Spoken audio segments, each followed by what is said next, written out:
Hi hello ನನ್ನ ಚಾನಲ್ನ mini ವ್ಲಾಗ್ಸ್ಗೆ welcome. So ನಾವಿವತ್ತಿದ್ದೀವಿ ಬ್ಯಾಂಗ್ಳೂರಲ್ಲಿ ಆಂಟಿ ಮನೇಲಿ. ಸೊ ಇವತ್ತು ಮಂಡೇ, ಲಾಂಗ್ ವೀಡಿಯೋಸ್ ಎಲ್ಲ ಹಾಕ್ತೀನಿ ನಾನು ವ್ಲಾಗಲ್ಲಿ. ಸೊ ಸದ್ಯಕ್ಕೆ ಶಾರ್ಟ್ಸ್ ಅಪ್ಲೋಡ್ ಮಾಡ್ತಾಯಿದ್ದೀನಿ.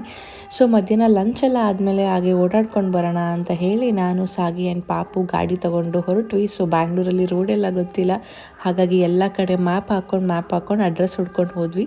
ಸೊ ರೋಹನ್ಗೆ ಏನಾದರೂ ಒಂದು ಬೈಕ್ ನೋಡೋಣ ಅಂತ ಹೇಳಿ ಹೊರಟ್ವಿ ಇಸಾಕ ಟಾಯ್ಸ್ಗೆ. ಸೊ ಅವತ್ತಿನ ದಿನ ಯಾಕೋ ಏನೂ ಸೆಲೆಕ್ಟ್ ಆಗಲಿಲ್ಲ. ಸೊ ಮತ್ತೆ ಬರೋಣ ಅಂತ ಹೇಳಿ ಹಾಗೆ ಆಟ ಆಡಿಸ್ಕೊಂಡು ರೋಹನ್ ಅಲ್ಲೇ ಮಾಲಲ್ಲಿ. ನೆಕ್ಸ್ಟ್ ಮನೆಗೆ ಬಂದು ನನ್ನ ತಂಗಿಗೆ ಮ್ಯಾಂಗೋ ಮಿಲ್ಕ್ ಶೇಕ್ ಅಂದರೆ ಸಿಕ್ಕಾಬಟ್ಟೆನೇ ಇಷ್ಟ. ಸೊ ಅವಳಿಗೆ ಮಿಲ್ಕ್ ಶೇಕ್ ರೆಡಿ ಮಾಡಿ ಇಡ್ತಿದ್ದೆ, ಅವಳು ಕಾಲೇಜಿಂದ ಬಂದು ಕುಡಿತಾಳೆ ಅಂತ ಹೇಳಿ. ಸೊ ಡೆಕೋರೇಟ್ ಎಲ್ಲ ಮಾಡಿ ಕೊಟ್ಟರೆ, ಇವಾಗೇನೋ ಹೇಳ್ತಾರಲ್ಲ, ಕಣ್ಣಿಗೆ ಚೆನ್ನಾಗಿದ್ದರೆ ಕುಡಿಯೋಕ್ಕೂ ಚೆನ್ನಾಗಿರುತ್ತೆ, ತಿನ್ನೋಕ್ಕೂ ಚೆನ್ನಾಗಿರುತ್ತೆ ಅಂತ. ಸೊ ಹಾಗಾಗಿ ಅದನ್ನು ಡೆಕೋರೇಟ್ ಮಾಡಿ ಕೊಡ್ತಾಯಿದ್ದೆ. ಇನ್ನೂ ಅಲ್ಪ ಸ್ವಲ್ಪ ಸ್ಕಿಲ್ಸ್, ಬಟ್ ಈ ಥರ ಕೊಟ್ಟರೆ ತಿನ್ನೋಕ್ಕೆ ಚೆನ್ನಾಗಿ ಅನಿಸುತ್ತೆ ಅಂತ ಅವ್ರಿಗೂ ಖುಷಿ ಆಯಿತು. ಸೊ ಟೇಸ್ಟ್ ಕೂಡ